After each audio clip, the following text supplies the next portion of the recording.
Hello and welcome to News Now here on News Central Television with me, Joe Hansen. Let's take a look at these stories for this hour. Special Offences Court issues a bench warrant against ex-AMCON boss Kuru over 76 billion naira fraud. Rowdy session erupts in House of Representatives over tax reform bills. Namibia elects first female president amid controversy. Stay here with us to get details of these stories and more in a moment. Welcome back. Well, let's begin with bilateral matters. President Bola Tinubu and President Cyril Ramaphosa of South Africa attended the 11th session of South Africa-Nigeria Binational Commission at Turnhouse in Cape Town, South Africa.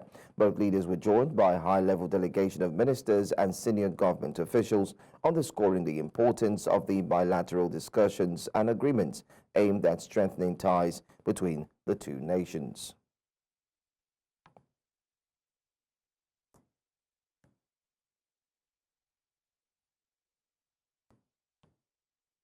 To enhance its status on the world stage, South Africa's commitment to nurturing this partnership underscores the spirit of African unity. In a world where economic challenges loom large, two giants of Africa have come together to forge a path to progress. These sister countries, united by a shared vision, they are embarking on a journey of cooperation and mutual growth. President Bola Tinubu of Nigeria and President Cyril Ramaphosa of South Africa in an important meeting that transcends mere diplomacy.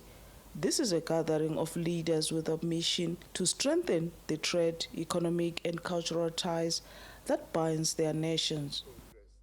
Fundamentally, South Africa and Nigeria must further expand investment between the two of us, as well as trade. We must fully explore the respective strengths and capabilities between the two countries. We must ensure that the spirit of the collaboration and cooperation between our two leading countries in Africa will intensify and deepen under our leadership of our respective nations. This is not a matter of choice, but of destiny that include an historical responsibility that we hold the African people. The roots of this partnership runs deep.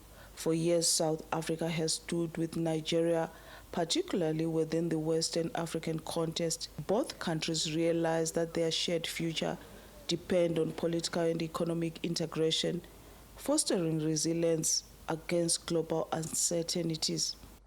In this regard, they welcome the significant investments of South African companies in Nigeria and encourage corresponding Nigerian investments in the South African economy. The leaders recognize the need for the two countries to create an enabling business environment in both countries.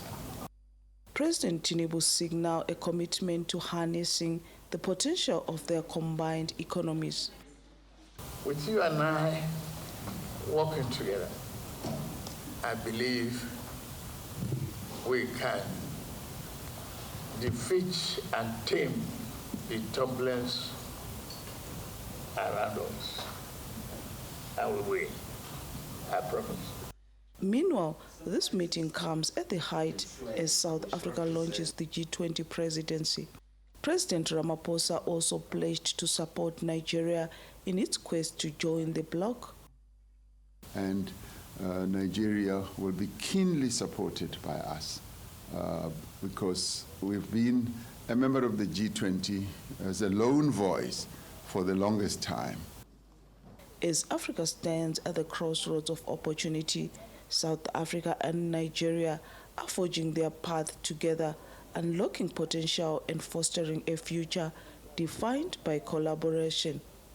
In Cape Town, for News Central, Bongani Siziba. Well, let's move on now to our next story. Operatives of the Nigerian police force have arrested human rights lawyer Dele Farotimi over alleged defamation.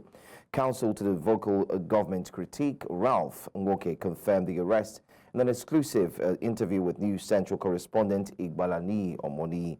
Farotimi's arrest comes after the lawyer had raised concerns over alleged threats to his life by prominent figures in the country.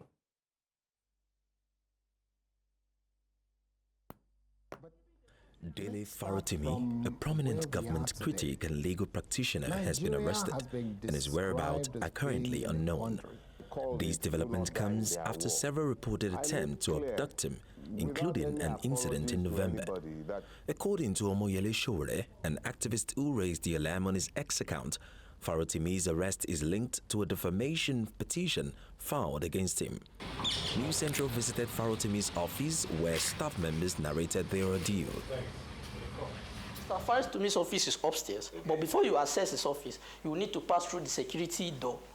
So when they came in, they attempted to open the security door, but could not.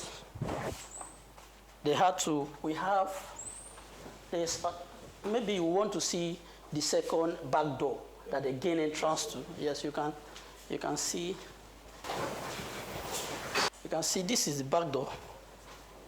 For security reasons, sometimes we don't lock it. So they quickly gain entrance through here and went to his office. I wanted to came down from the steps, he now just entered from the backyard and hit me. I said I should not talk anything, this and that. He now pointed a gun on me. I was very scared. He now pushed me that I should tell him to direct to our real boss. That is why I just get there. As I just get there, he was slapping me, maltreating me, that let my boss bring his safe, so that if not, they would deal with me here. Then my boss was very scared that he don't want anything to hurt me. He now stand up and say, okay, let them take everything that they need. They insisted that if we insist on knowing where they're taking him to, they were going to gun us down. Ralph Nwoke, the managing partner of DF Legal and Farotimi's counsel, has spoken out about the petition and Farotimi's whereabouts. Legal actions are currently underway. These guys came in and they took all our devices. I have no way of communicating. I don't have any devices. Including your phone? Yes, they took my phone. The guy threatened to shoot me.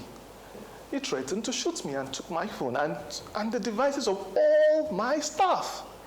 Every one of my staff members. Every staff member here, their devices were taken. Right? Even up to. And I would understand maybe their concern. Concern was that maybe somebody's recording or anything. But even the cleaner had what you call the balasa phone. I think that's what they call the button phone. They took it from her. Well, what will you be doing now as a legal representative? Yeah, so we're in court, like I said. We're in court. We filed a fundamental human rights application before the Lagos State High Court. We are trying to get further information on what has happened today. I don't have a lot of information.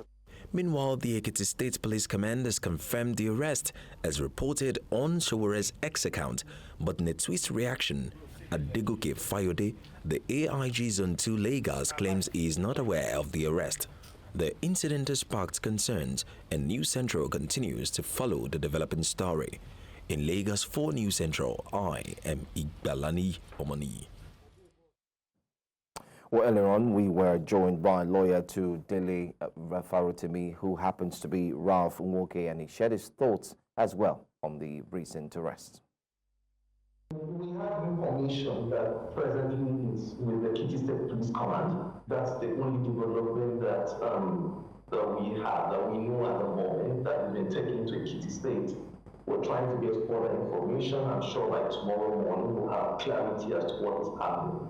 But at the moment, he's being detained at the Ekiti State Police Command. I will not speak for the police, but what I can tell you is that if the allegation is foundation, then ordinarily that's the level. So we expect that we should be granted bail by the police, which is the right thing that we should do. They should grant an administrative bail or charge him to court, and then the court will grant him bail. So I'm sure that tomorrow we'll have we'll have some clarity as to what's going on. Yes, we have filed a fundamental right application, like I said in my interview.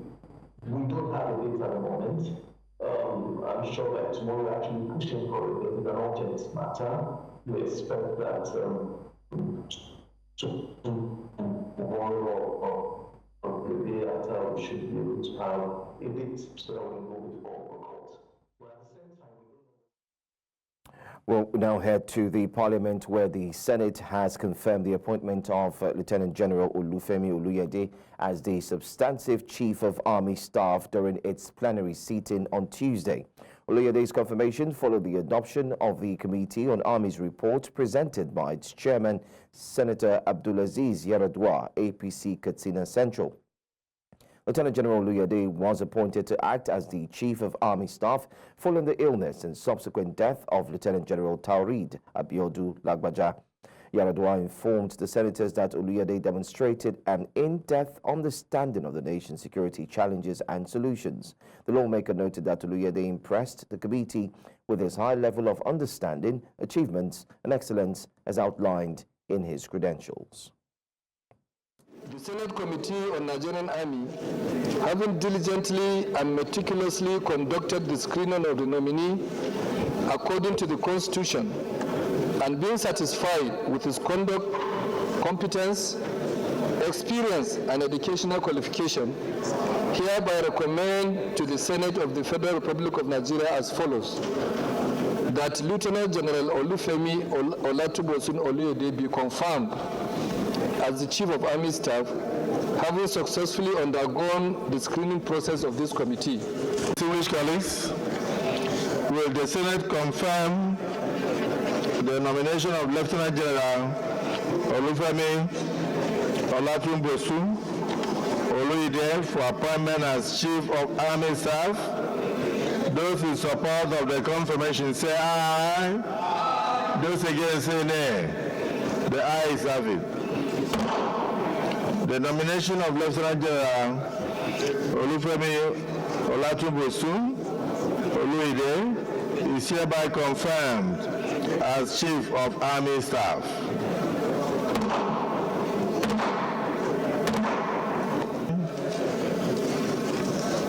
Successes and President Bola Tinubu has directed the Federal Ministry of Justice and the National Assembly to address concerns regarding the tax bills. The Minister of Information and National Orientation, Mohammed Idris, said on Tuesday's statement. The move comes after criticisms from some governors and traditional rulers who argued that the bills target impoverishing some states, especially in the north. The minister said the government welcomes meaningful inputs to address grey areas in the bill and is committed to accountability to the Nigerian people. The Minister of Information and National Orientation dismissed claims that the bills target impoverishing some states, labeling them as fake news and misinformation. Well, still staying on the tax reforms bills, staying with the Parliament as well, a tense session unfolded in the House of Representatives on Tuesday as Aki Rotimi, the Chamber's spokesman, declared support for President Tinubu's tax reform bills. Representing Ekiti State, Rotimi stated his caucus unanimously endorsed the controversial bills, sparking loud protests from lawmakers. Repeated attempts by Speaker Tajuddin Abbas to restore order failed, forcing Rotimi to withdraw his remarks. Abbas clarified that Rotimi was expressing a personal opinion and urged lawmakers to focus on the substantive matter. Separately, Kano lawmaker Tijani Gali accused Deputy Spokesman Philip Agbese of misrepresenting opposition to the bills and called for his resignation. The matter was referred to the Ethics and Privileges Committee for investigation. Restrict yourself to what you are representing here. Thank you very much. We are not talking about tax bills. Please. Order, please. He was just taken on a light note. Please, let us not take it serious. Colleagues are back. Please, I beg you. Mr. Speaker, I rise on behalf of Honorable Boma Goodhead. Mr. Speaker, I rise on behalf of Honorable Boma Goodhead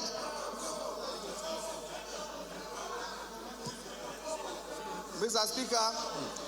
Order, please. Mr. Order, Speaker, order. Protected, Mr. Speaker. He's expressing his personal opinion. Please go ahead, go ahead. Thank you very much, Mr. Speaker. Order, Mr. order, Speaker, please. I am protected. Honorable colleagues, I am protected. A Lagos Special Offences Court has issued a bench warrant against Ahmed Kuru, the former managing director of the Asset Management Corporation of Nigeria. Kuru failed to appear in court for his arraignment over alleged 76 billion naira and $31.5 million fraud. The Economic and Financial Crimes Commission is prosecuting Kuru alongside 5 others, including the managing director of Arik Air, Captain Roy Ilebudu, and Union Bank PLC. They are facing 6 counts of making false statements, fraudulent conversion, and abuse of office. The court's decision comes after Kuru's absence from court despite being informed of the arraignment.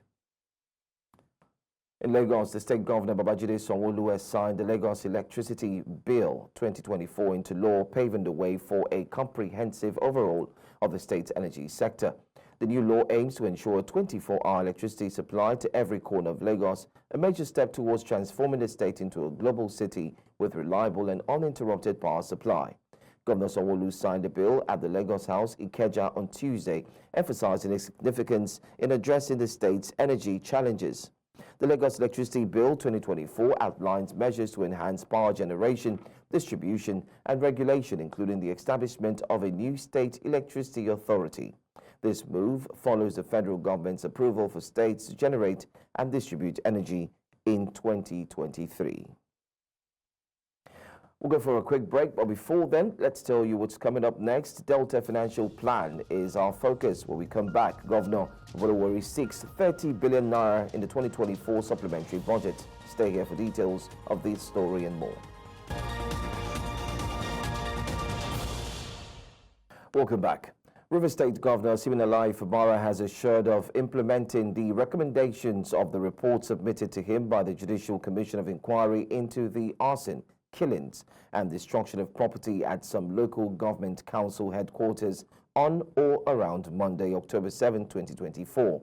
Governor Fubara gave the assurance when the 7-member commission, led by the chairman, Justice Ibiwengi Roslyn Minakiri, submitted 4 volumes of reports of the investigation and recommendations to him at Government House in Port Harcourt on Tuesday.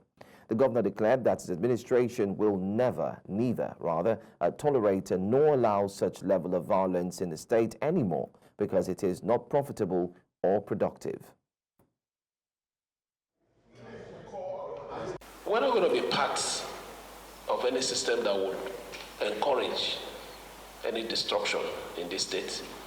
And for that reason, we had to inaugurate this commission so that this commission should look into the cause, remote cause of this problem. And I believe that the recommendation of this commission, with the help of God and the support of everyone, we will make sure that we implement the recommendations.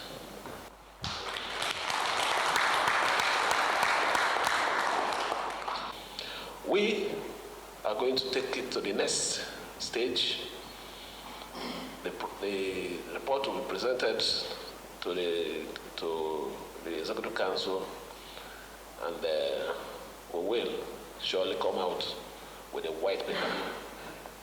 And the white paper can assure you we are going to follow it to the end. Nobody is above the law. Nobody, including myself. So provided what we are doing within the confinement of the law, we will do it with the help of everyone. Few weeks after presenting the 2025 budget estimates to the Delta State House of Assembly and its subsequent passage by the House, Governor Sheriff Borowori has sought a realignment of the 2024 supplementary bill of 30 billion naira before the House. Governor Borowori, in a letter read by the Speaker, Motimi Guo, informed the House of the need to realign the 2024 approved budget, enabling the state government to address critical areas of need, stating that the proposed realignment is an amendment to the 2024 appropriation law. The proposed realignment in the approved 2024 budget aims to increase recurrent expenditure by 30 billion and decrease capital expenditure by 30 billion naira. And inform you of the need to realign the 2024 approved budget to enable government deal with critical areas of need for which additional provisions are required. Rules show that the sum of 30 billion is being proposed for realignment in the 2024 approved budget. The Honorable House may wish to note that the proposed realignment of the 2024 budget will not in any way increase the total budget size of the 2024 budget. And both additional and subtraction in Schedule 1 and 2 equate. The inclusion of persons with disabilities, not just in the society in general, but also in leadership roles, is the focal point for this year's International Day for Persons with Disabilities. This community of special persons are once again reiterating the need to be ably represented in leadership positions so that their voices can be heard and their contributions considered. Our correspondent Bola tells us more in this report. The International Day of Persons with Disabilities is celebrated on the 3rd of December every year, and Olufemi believes it is a day set aside for the rest of the world to understand that persons with disabilities are a part of the community and should be treated as such. The International Disability Day means visibility, means empowerment, means inclusion for me, because when it comes to managerial positions or high-ranking positions, you can count how many persons with disability, and it's even more damaging when you talk about women with disabilities in leadership positions. Over the years, the clamor for inclusion of persons with disabilities has grown louder. However, this year, the focus is moving to leadership with the theme amplifying the leadership of persons with disabilities for an inclusive and sustainable future. Bola believes persons with disabilities have constantly been denied leadership positions even where clearly deserved.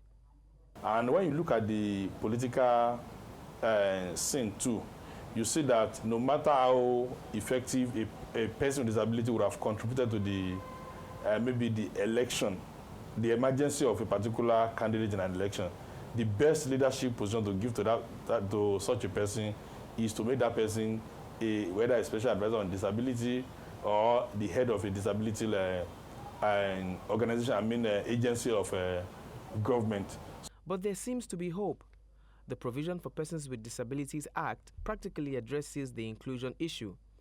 The Act provides that the government shall promote the interest of persons with disabilities in politics, and by extension, there should be possibilities of being given leadership positions. But it doesn't end there. You know, when it comes to leadership, we're talking of managerial position, high-ranking position. Persons with disability, you can count on your finger.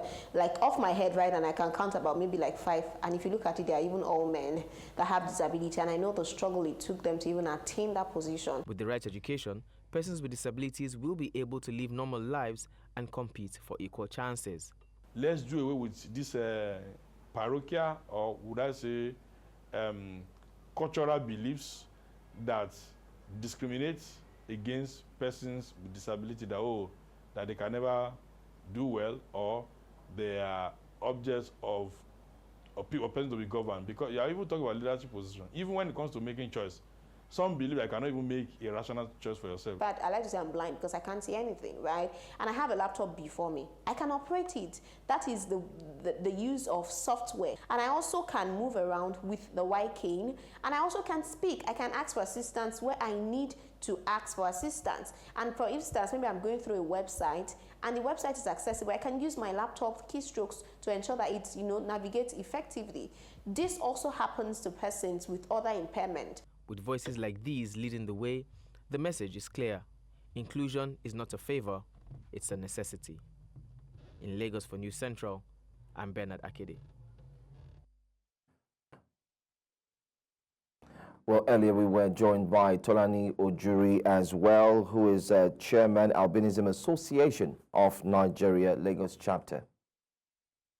It's so far from what we experienced, The laws are there, and stakeholders, the government, the private sector just keep talking about it.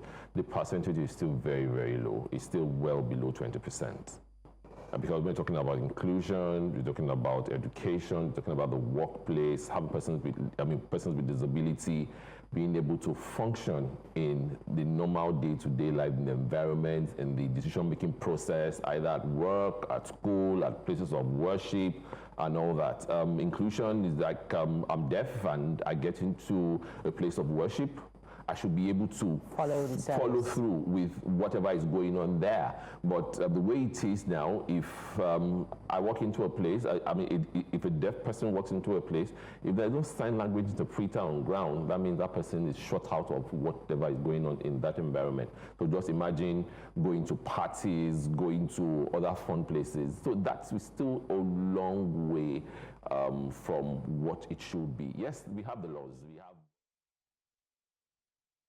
Well, let's move on now to our next story. Stakeholders in Borno State gathered to mark the International Day of Persons with Disabilities with a strong call for the passage of the bill for the establishment of the Commission for Persons with Disabilities in the state. Now, this comes as wife of the governor of Borno State, Falmata Babagana Zulum, empowered several individuals with disabilities at the government house in Maiduguri. News Central correspondent Umaru Kirawa completes the report. Surviving the aftermath of the years of insurgency in itself is a story for persons with disabilities across Nigeria's northeast. While efforts are being made to construct and model schools to suit the persons living with disability, the community seems to require more inclusion. We need our bill to be signed. And secondly, we need an order for public buildings to be accessible. We have a lot of issues because up to now, we don't have an SA and we are not fully represented in this Executive Council.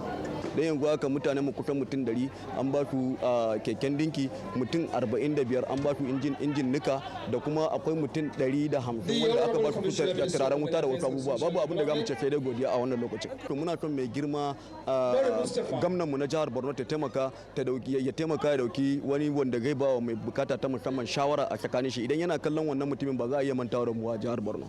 Wife of Borno State Governor, alongside the Commissioner for Women Affairs and Social Development, among other government officials, are here to celebrate and empower some of the vulnerable persons with disability in the state. As we celebrate this International Day, I call on all stakeholders to join us in amplifying the leadership of persons with disabilities. Let us work together to break down barriers, challenge discriminatory attitudes, and promote equal opportunities for all. I want to reaffirm the commitment of the Ministry of Women Affairs and indeed the government of Borno State to ensure that persons with disabilities are not just included, but are at the forefront of shaping our future.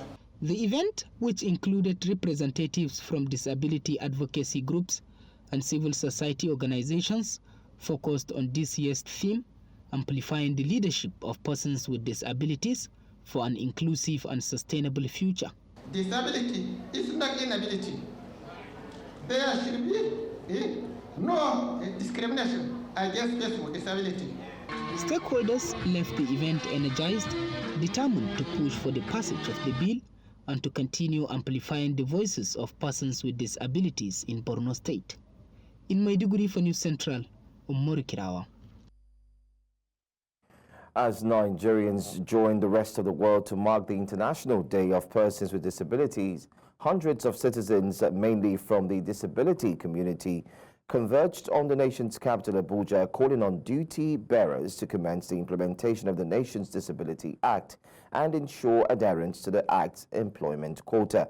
They embarked on a road walk along several streets in the capital, calling for inclusion and a guarantee of equal opportunities. Our correspondent, Idong Joseph, tells us more. It was a moment of optimism and hope as hundreds of Nigerians gathered to walk through major streets in Abuja. The walk is part of activities to mark the 2024 International Day of Persons with Disabilities. The event was also a rallying cry for citizens to support the cause of the nation's disability community. Our community, the persons living with disabilities in Nigeria, have been grossly left behind, and this is the time that will bid farewell to all manner of discrimination and exclusion. Each step served as a reminder that individuals with disabilities should not be defined by their limitations, but rather by their excellent abilities. Participants urged duty bearers to adhere to the implementation of the nation's Disability Act and provide resources for its implementation. Please fund the persons with disabilities. 1 billion naira. Look, the office of the SSA, I'm announcing it publicly now. For almost 1 year now, the man has been appointed. He does not have a vote in his office. And then the commission, you are running it 1 billion naira. Overheads, paying of salaries alone is about 600 million. You have only 400 million to do capital expenditures. What capital expenditures can 400 million do? The senior special advisor to the President on Special Needs and Equal Opportunities expressed concerns about the slow implementation of the Act and the lack of understanding of its provision by duty bearers. He says that the government is committed to ensuring equal treatment for persons with disabilities. Recently, we engaged the head of ministries, departments, and agencies of government in what we call interministerial and interagency summit, whereby we create awareness. We realize that based on assessment and situation analysis that duty bearers, they don't understand there is existing law. That is the critical challenges that we're facing. So we need to invest in creating awareness by building their capacity. With this year's team, amplifying leadership of persons with disabilities for an inclusive and sustainable future, today's work presents a powerful plea for a world where opportunities are accessible to everyone, regardless of their challenges. In Abuja for News Central, I am Idong Joseph. Well, moving on to our next story. For many years, health experts identified stigmatization as a major cause of spread of human immunovirus across the country. The belief is that once those living with the virus are able to speak about it openly without fear of the negative reaction, it will help reduce the spread. News Central's Chinwe Ugele spoke with some of them during a program in Umuahia by the Abia State Agency for the Control of AIDS. Take a look. One means network of people living with HIV and AIDS. The times have changed and people with HIV in Abia State no longer hide their status. Wherever I want to go, I can travel to, so I'm no longer ashamed of HIV, but it's just for the naive people out there that they don't need to be ashamed. I support anytime we need it. Thank you for what you have promised tonight. But it's not easy to bring out yourself as somebody like this. Thank you for They have become advocates, providing education and awareness to the public on HIV/AIDS in Abia State. Every child deserves an HIV-free future. Every community deserves access to quality health care. Every individual deserves dignity.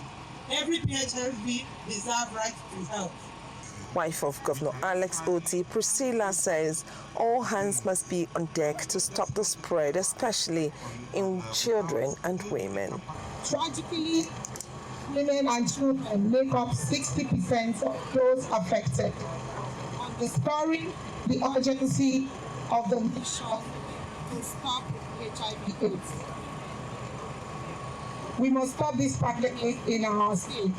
The Director General of Abia State Agency for Control of AIDS, Olako Emma Ukebu, says the state is doing a lot to reduce the prevalence of HIV. I can say boldly that Abia State is leading the war against HIV. We've also done a lot of community outreach.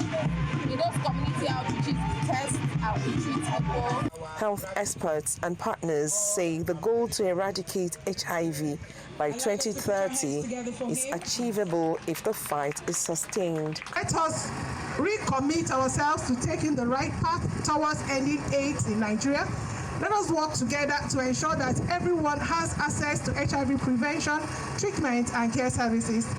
Having suffered adversity in the hands of families, friends, and colleagues, these persons living with HIV in Abia State have overcome their fears.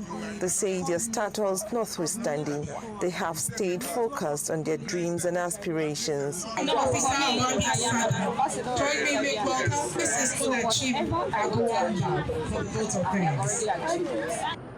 Three local government areas of Okwa West, Obingwa, and Ikuano in Abia State have the highest burden of the people living with HIV in Abia State. In Omaha for News Central, I am Chinwe Ugele.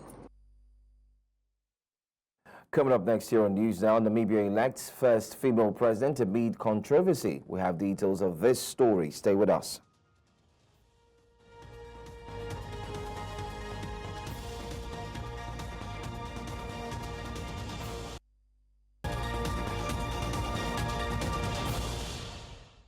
Welcome back. The news continues in West Africa as Ghanaians prepare to go to the polls to elect their next leader of the West African country on the 7th of December. Vice presidential candidate of the Movement for Change, Kwame Owusu-Danso, has expressed confidence in the people to make the right decision and vote in candidates with the country's best interest at heart. Speaking to News Central's Marshall Onoye, Kwame lamented the country's current economic status. People have very limited options in terms of who they can choose to lead them.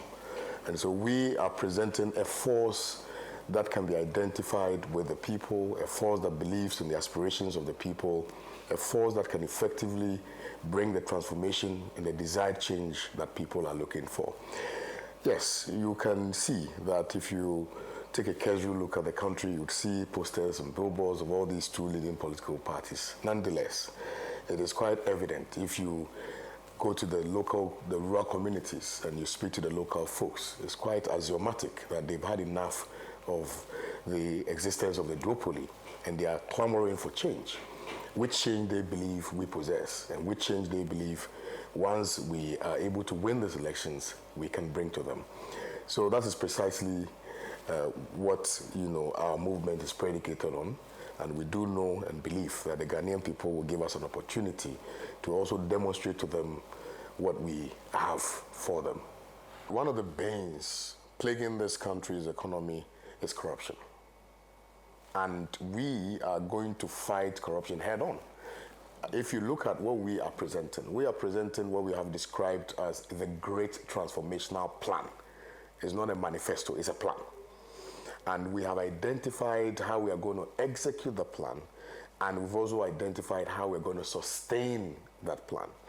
Now, one of the things that we are going to do to arrest corruption is to create what we have described as anti-corruption czar. Let's head now to southern part of the continent where Namibia's Vice President Netumbo Nandi-Ndaitwah has won the presidential election with 57.31% of the votes. The Electoral Commission announced Tuesday. Panduleni Itula of the opposition IPC trailed with 25.5%. Nandi-Ndaitwah, who is 72 years old, becomes the first woman to lead the mineral-rich nation governed by SWAPO since independence in 1990. The election faced controversy with the IPC rejecting the results, citing irregularities. Voting on November 27 was extended twice due to logistical challenges, including ballot shortages and long delays, forcing some voters to abandon the process after waiting up to 12 hours. Despite the challenges, Nandi-Ndaitwah's victory marks a historic moment for Namibia and its political landscape.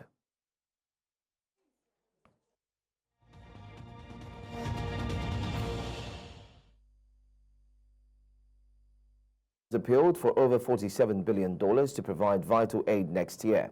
This comes in the wake of surging conflicts and the climate crisis around the world. According to the agency, escalating conflicts and the prolonged effects of climate change will leave hundreds of millions of people in need. The United Nations humanitarian chief, Tom Fletcher, admits to look into 2025 with dread, as markers indicate it is the deadliest year to be a humanitarian worker. So the world is on fire. And this is how we put it out. will launch the Global Humanitarian Overview this week, and it fills me with a mixture of shame, dread, but also hope. The reality is, as you know well, that we are dealing with a poly-crisis right now, globally, and it is the most vulnerable people in the world who are paying the price. We are dealing with the impact of conflicts, multiple conflicts and crises, of longer duration and of more intense ferocity. We are dealing with the impacts of the climate crisis.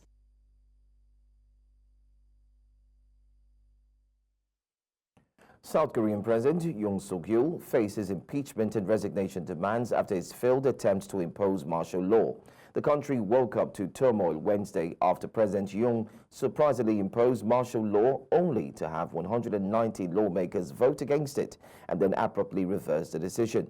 South Korea's main opposition Democratic Party condemned Yoon's initial martial law declaration as insurrectionary behavior, raising concerns about South Korea's democratic stability given its history of authoritarian leaders until the 1980s.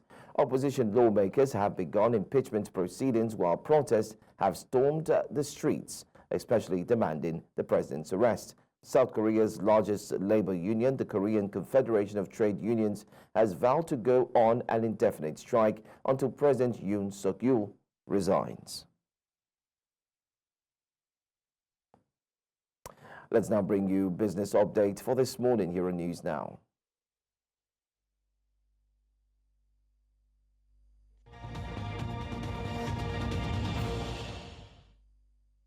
Dollar turnover increased by 61.9% year-on-year to $43.09 billion in the first 11 months of 2024 at the Nigerian foreign exchange market.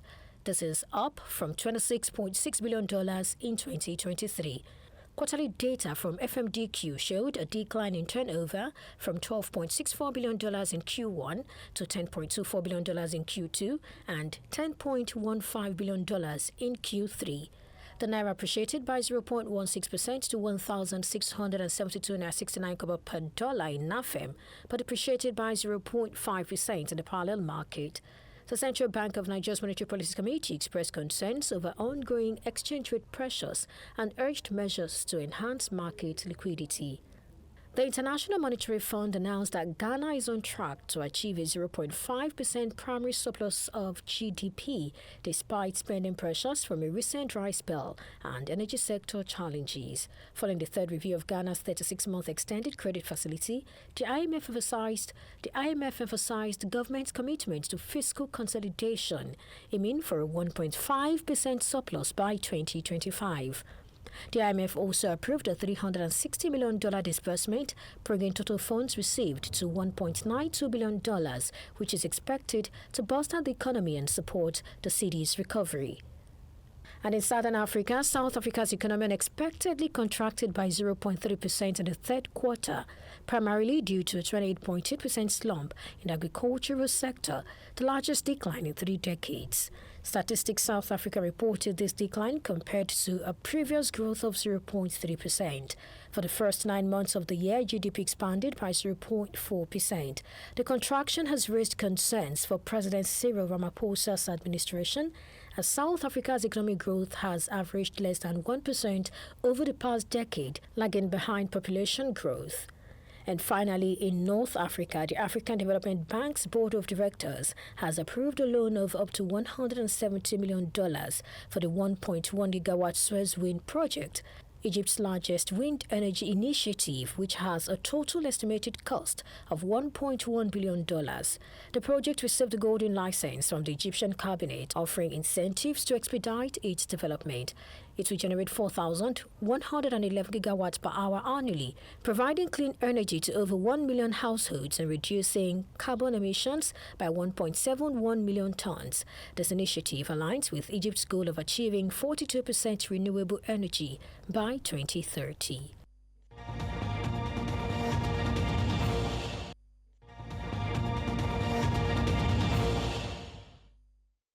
And in sports, the highly anticipated Nigeria Premier Football League NPFL Matchday 15 fixtures between Eyimba International and Rangers International ended in a goalless draw on Tuesday at the Eyimba International Stadium in Aba.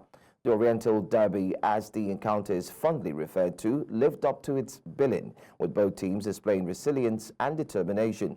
The match was watched by former Nigeria Super Eagles manager Finidi George, who had previously managed Eyimba International and led them to a league title in the penultimate season. The draw means Eyimba International remains 6th on the NPFL table with 21 points after 13 matches, while Rangers International occupies 4th place with 24 points after 15 matches. Nathan Teller was on target as German Cup holders Bayer Leverkusen booked their place in the quarter-finals after edging out rivals Bayern Munich. The hosts were reduced to 10 men in the 17th minute when veteran keeper Manuel Neuer was sent off after he rushed out of his goal and collided with the on-rushing Jeremy Frimpong.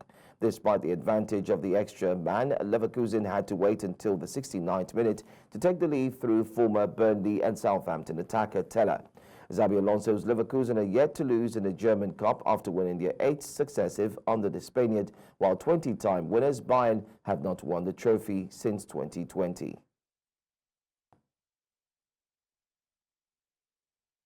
And that's all the news we have for you for this hour. But before we go, a quick look at some of the major stories. Special Offences Court issues bench warrant against ex-Amcon boss Kuru over 76 billion naira fraud. Rowdy session erupts in House of Representatives over tax reform bills. And we also told you that Namibia elects its first female president amid controversy. Do well to watch News Central live on DSTV channel 422, Star Times channel 274. You can always stream on YouTube and also on Facebook. I'm Joe Hansen. Thanks for watching and good morning.